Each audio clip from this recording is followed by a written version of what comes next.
저는 어려울 것 같아요. 네, 누구 어머니 혼자 가시는 게 좋을 것 같습니다. 라고 이렇게 연습시키면은 좀 되게 어색해 하면서도 또 따라 하시더라고요. 그리고 이 얘기를 갖다가 누구 어머니한테 하고 오세요 라면은 다음번에 오실 때 정말 하고 오신 분 봤어요. 근데 그거를 혼자 연습을 안 해버릇해서 그 거절을 잘 못하신단 말이에요.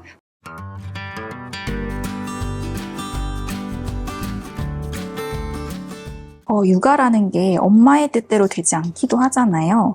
특히 아이가 실수하거나 실패할 때 엄마들은 많이 속상하고 자책하게 되는데 작은 실패에 무너지지 않는 법, 성장통의 관점에서 아이의 실패를 마주하고 대처하는 현명한 방법에 대해 알려주시면 감사하겠습니다. 어떤 일에 실패를 했다고 내가 못난 사람은 아닌 거죠. 행동과 인간을 분리해야죠. 직장에서도 우리가 상사가 부하 직원을 혼내는 방법 중에 바람직한 게 그 행동에 대한 야단을 쳐야죠. 보고서가 이번 건은 잘못 썼어 라는 지적과 보고서를 이따위로 쓰는 너는 돌대가리구나. 다르죠. 어떤 행동에 대해서만 지적을 해야지만 아이가 나는 못났다라는 이런 열등감 혹은 자존감이 낮아지는 이런 셀프 컨셉을 가지지 않게 할 수 있습니다. 이거는 엄마의 그 관점, 그리고 그것이 드러나는 엄마의 말을 통해서 아이가 스스로 느끼게 되는 거죠. 두 번째는 부모도 사람입니다. 실수하고요. 그 어떤 실수도 할 수 있어요. 아이를 대할 때 아이한테 짜증도 낼 수 있고 화도 낼 수 있어요. 그리고 때로는 그 화가 짜증이 잘못된 걸 수도 있어요. 바로 사과를 하셔야죠. 아이한테 엄마가 미안해. 엄마가 오늘 힘들어갖고 너한테 하지 말아야 될 짜증을 냈어 라고 이렇게 아이한테 솔직히 얘기를 해야 된다고 생각합니다. 우리 아이가 6살 땐가 그 식당에서 물을 엎어서 컵을 깼는데 그 남편이 애를 좀 혼냈어요. 그때 우리 아들이요 지금 중학생인데요 그 얘기를 두고두고 하는데 자기는 되게 서러웠던 거예요. 그때 자기가 뭐 나쁜 걸 한 게 아니고 6살인데 컵을 깰 수도 있지. 그거를 아빠가 그거를 혼내갖고 나더러 막 저쪽에 잠깐 서 있으라고 했다라고 하면서 할머니한테 고자질, 뭐 이모한테 고자질, 뭐 계속하고 있습니다. 근데 잘못했죠. 저희 남편이. 네. 근데 그때 남편이 딱 정식으로 제대로 된 사과를 안 했단 말이에요. 만약 그렇게 되면 우리 남편 같이 두고두고 당하게 될 수 있습니다. 사과하시고요. 잘못했다고 인정을 하면 됩니다. 우리도 실수를 하고 사는 사람이고 그 실수에 대한 사과도 하고 다음번에 같은 잘못을 안 하려고 노력도 하고 이렇게 사는 인간이라는 것을 아이한테 또 가르쳐 주는 거죠. 너도 그럴 수 있고 엄마도 그럴 수 있다라고. 세 번째는 실수나 실패 또한 성장의 한 기회인 거죠. 아, 우리가 어떤 것을 실수했어. 혹은 실패했어. 아, 그래서 뭔가를 배웠어. 다음번에 도전해볼까? 이번엔 됐네? 와, 성취감을 느끼게 되죠. 의외로 이거 없는 분들 많으세요. 자존감이 낮은 20대를 보면요. 성취의 경험이 없어요. 자기 힘으로 뭔가를 해낸 경험. 이게 왜 없나 싶었더니 부모들이 너무 높은 기준을 던져준 경우가 있더라고요. 나는 공부 성적이 안 되는데 뭐 집에서는 굉장히 좋은 명문대를 가라고 요구를 하면은 아무리 노력해도 그 명문대 갈 성적은 안 되는 거예요. 그러니까 그 작은 성취 경험이 없어지게 되는 거죠. 자포자기하게 되고요. 그 마틴 셀리그만의 전기 충격을 안 줘도 뭐 전기 충격을 주면은 피해야 되는데 피할 수 없다는 것을 깨달은 강아지는 전기 충격을 주더라도 피하지 않고 그리고 막이 없는데도 도망갈 생각을 안 한 이런 강아지 같은 존재가 그 인간인데 그런 존재로 자라나게 되더라고요. 그래서 실패 또한 성장의 일부라는 거. 우리는 회복 탄력성을 가진 인간이라는 거를 자식한테 꼭 전달을 해주셔야 됩니다. 많은 엄마들이 완벽한 엄마가 되기 위해서 애쓰면서 오히려 지쳐가는 경우가 많습니다. 작가님께서는 완벽한 엄마가 되는 방법은 없다고 말씀을 하셨는데요. 완벽주의에서 벗어나 불완전한 자신을 인정하고 사랑할 수 있는 용기를 얻기 위해서 어떤 마음가짐을 가져야 할까요? 완벽한 게 어디 있겠습니까? 없죠. 뭐든 다 완벽한 게 없는데 저도 사실은 완벽주의가 있는 사람이어서 그 완벽주의가 내가 나를 괴롭게 하더라고요. 뭔가를 할 때 완벽하지 않으면은 의미가 없다라고 생각을 해서 그 완벽함에 도달하기 위해서 노력을 하다 보니까 나를 소진을 하고요. 또 다른 문제가 뭐냐면 완벽하게 못할 바엔 안 해버리겠어 컨셉으로 살 때도 있었고요. 그래서 이거를 안 좋은 거죠. 완벽 완벽할 수 없는데 완벽함에 도달하려고 헛된 노력을 하든가, 뭐 아니면 완벽하지 않으면 의미가 없기 때문에 아예 도전을 하지 않던가, 세상을 사는데 참 안 좋은 그런 습관을 가지게 되었더라고요.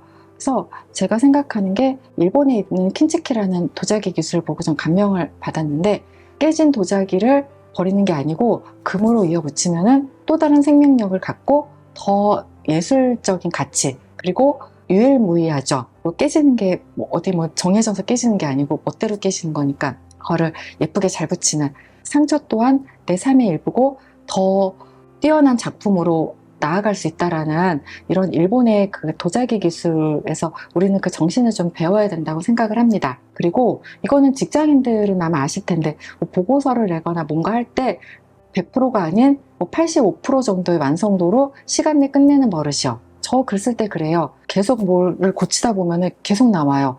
뭐 은는이가 조사도 좀 계속 나오고 오타도 나오고. 근데 그 출판사에다가는 언제까지 주겠다고 얘기를 했는데 계속 붙잡고 있으면 일이 안 되죠. 한 뭐 85% 정도의 완성도로, 나머지 15%는 그 에디터분들께서 알아서 올려주리라 기대를 하면서 원고를 넘깁니다. 근데 이것도 중요하다고 생각해요. 프로들은 완벽하게 하는 것도 중요하지만 어느 정도 일정한 수준의 퀄리티를 시간 내에 끝내는 것도 저는 프로라고 생각을 합니다. 85%를 좀 견디는 버릇이요. 100% 아닌데라고 좀 불안이 올라오더라도 참고 85% 완성도에서 딱 맞추는, 딱 100%가 아니어서 불안이 올라오더라도 85%의 완성도를 견디면서 뭐 내 손을 떠나서 넘길 수 있는 그 버릇을 좀 길러야 된다고 생각을 합니다.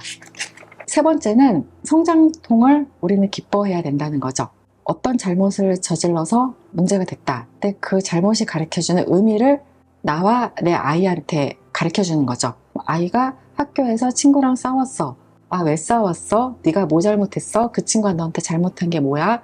어떻게 했으면 좋겠어? 엄마가 뭐 도와줄까? 뭐 이런 과정 자체가 다 의미가 있지 않나요? 그리고 우리가 그 성장통을 겪을 수밖에 없어요. 저도 뭐 고등학교 때까지는 공부를 잘했는데, 뭐 대학을 가니까 뭐 저보다 훨씬 더 공부 잘하는 친구들도 많았고, 뭐 고등학교 때까지는 다 사는 형편도 다 비슷한 것 같은데 대학에 오니까 금수저 친구들이 많았단 말이에요. 뭐 그러면서 열등감도 겪게 되고, 이 또한 저는 성장통이라고 봐요.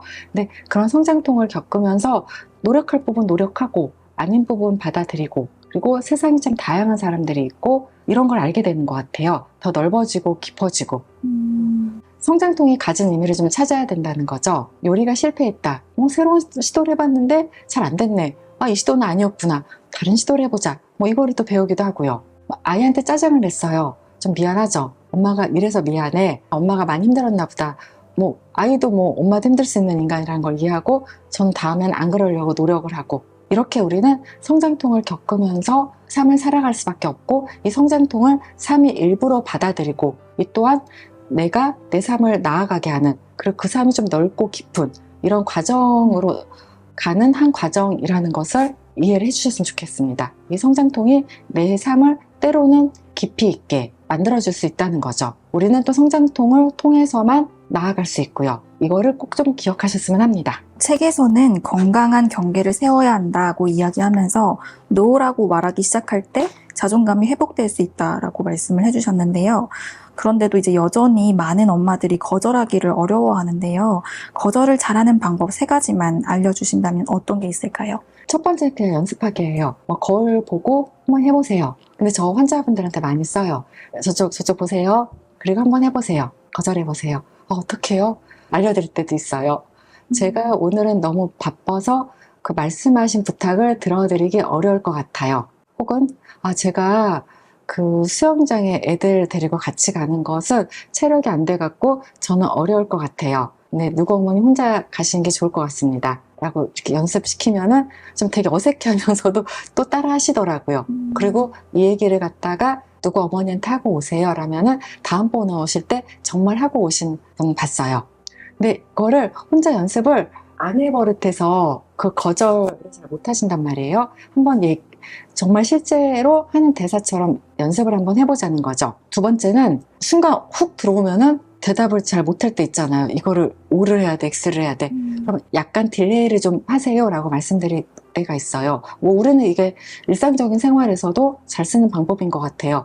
제가 지금 좀 생각을 해봐야 될 것 같아요. 좀 생각을 해보고 답변 드리겠습니다. 라고 말씀할 때 있잖아요. 일상생활에서도 즉답을 좀 피하고 조금 숙려를 할 시간을 좀 가지라라고 말씀을 드려요. 즉답을 했다가 후회하는 경우 있잖아요. 그때 내가 거절했어야 되는데, 그때 내가 허락했어야 되는데. 그래서 이런 후회를 하지 않기 위해 즉답을 좀 하지 마세요. 라고 말씀드리거든요. 또 세 번째는 한 번 거절한 후에 나한테 작은 선물을 해보는 거예요. 뭐 좋아하는 차를 마신다든가, 뭐 이게 사실 별거 아닌데 그 당시의 경험과 그 좋아하는 걸 연합을 해보는 일종의 그 심리학에서 쓰는 연습이거든요. 근데 이게 거절하더라도 막 죄책감 있단 말이에요. 내가 나쁜 사람이 된 거 아닐까? 근데 그게 아니고 이거를 좋은 경험과 연결을 시키는 거죠. 일단 한번 해보세요. 거절 못 하시는 것도 성격이시더라고요. 근데 거절 한번 하기 시작하면은 뭐 불편한 감정 없이 거절을 잘 하실 수 있고요. 거절을 했더라도 지구 안 망하고요. 그 사람하고 관계 안 깨져요. 자존감이 낮은 분들이 불편한 감정을 세련되게 말씀하시는 스킬이 좀 떨어져요. 해본 적 없어요. 무조건 참으세요. 참다가 터지세요. 그래서 관계가 더 어긋나게 돼요. 그러니까 독에 걸림모라는 단계가 있는데 이렇게 뭐 아니면 독, 그죠? 개걸릿이 없어요. 근데 우리는 개걸릿을 잘 운영하고 살아야 돼요. 이런저런해서 제가 좀 불편했어요. 다음부턴 주의해 주세요. 자기가 그런 말 하니까 좀 그러네? 라고 불편한 얘기를 세련되게 잘하는 연습을 조금 열심히 하시면은 우리가 모와 도가 아닌 개걸릿을 잘 운영하며 사는 그 자존감 높은 사람이 될 수 있습니다.